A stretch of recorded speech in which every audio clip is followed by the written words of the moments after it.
for the fans. The glory for the pinstripes. I need to take a deep breath before I get into this, because the sense of déjà vu is so strong it actually makes me sick. I'm staring at this notification on my phone, reading Uster Olney's report, and the only thing I can think is, really, Cashman? This poker game again, where the fan is the only one who loses? Look, let's lay the cards on the table. We knew this offseason was going to be complicated. The market is inflated, everybody knows that. But this situation with Cody Bellinger is starting to reek of that typical Yankee front office arrogance that has cost us so dearly over the last decade. For those who missed the context, or have been in a coma, we are at a stalemate, a brick wall. On one side, you've got Bellinger and his agent asking for 6 or 7 years. On the other, Brian Cashman and the board offering 5 years, paying $30 million a season. At first glance, you might think, man, $30 million a year is big boy money, just take it. But it's not about the annual value. It's about the guarantee. It's about the commitment. And this is where I'm torn, and where my fan brain short circuits with my rational brain. Bellinger delivered in 2025. You can't argue with reality. The guy put on the pinstripes and didn't buckle under the pressure. He looked like he was born to play right field in the Bronx or cover first base when needed. That was 29 home runs, 29, almost 30 balls in the bleachers, in a season where we desperately needed protection in the lineup. He hit .272. His OPS was .813. On a team that constantly forgets how to hit with runners in scoring position, RISP, Bellinger drove in 98 runs, 98 RBIs. That is elite production.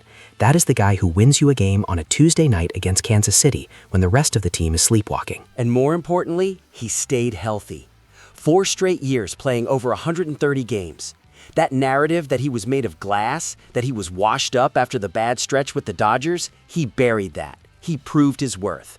So why the hell are we hesitating over 1 or 2 extra years? I get the fear. I still have nightmares about the Jacoby Ellsbury contract to this day. I know what it's like to be stuck with a declining veteran sucking up payroll and not getting on the field. Bellinger is 30. A 7-year deal takes him to 37. Is the risk of performance decline at the back end real? Of course it is. The body takes a toll. Bat speed slows down. It's basic physiology. But then I look around. I look at the AL East. The Baltimore Orioles aren't messing around. Those kids have matured and now they are spending. The Toronto Blue Jays are aggressive, bringing guys in, reinforcing. And us? Us, the almighty New York Yankees, the most valuable franchise in sports, we're sitting here counting pennies and arguing over time classes while the clock is ticking? This attitude of we are the Yankees, come play here on our terms, doesn't work like it did in the 90s. Players want security. If Cashman lets Bellinger walk to another team over 1 year of contract, man, the message that sends to the clubhouse is terrible. It sends the message that the Excel spreadsheet is more important than the talent on the field.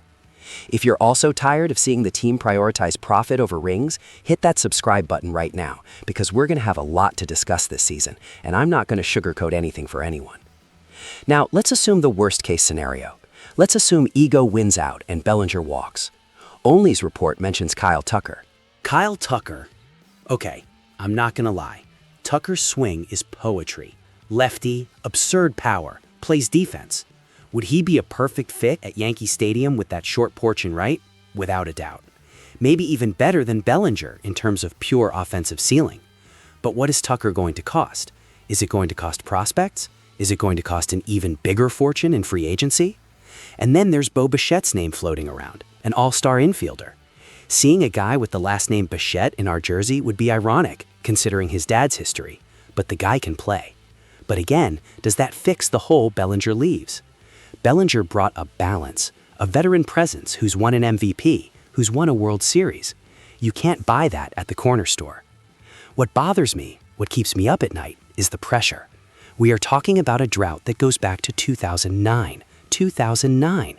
There are fans of ours in college who have never seen the team win a championship. We don't have to luxury of patience anymore. The Judge and Cole championship window won't stay open forever. They aren't getting any younger.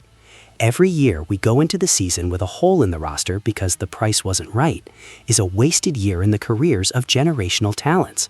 If Bellinger wants 6 years, give him the 6 years.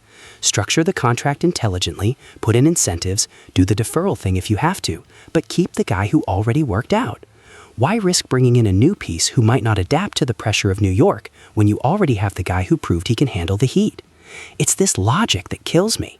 It seems like the front office likes to complicate what is simple. Bellinger wants to stay. The team needs him. The fans like him. The numbers support keeping him. The only obstacle is the stubbornness of not wanting to cave on a contract detail. And what if he goes to a rival? Imagine Bellinger signing with Houston, or going back to the Dodgers, or worse, going to Boston or Toronto. We're going to have to swallow seeing him hitting against us for the next 6 years, reminded with every at-bat that he could have been on our side if not for the front office being cheap. I want to believe this is just a negotiation tactic, that tomorrow or the next day the news will drop. Bellinger renews for 6 years with a mutual option for a 7th. I want to believe that. But knowing recent history, knowing how Cashman operates when he gets it in his head that a player isn't worth that extra year, I'm worried. We are walking on a razor's edge.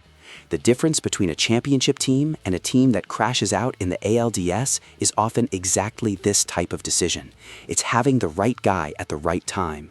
Bellinger was that guy in 2025. Throwing that away is a risk that a team that hasn't won anything in almost 2 decades shouldn't have the luxury of taking. I know about you guys, but this soap opera is leaving a bitter taste in my mouth. The pinstripes are heavy, friends, and it seems like the front office is the only one who doesn't feel that weight the same way we do.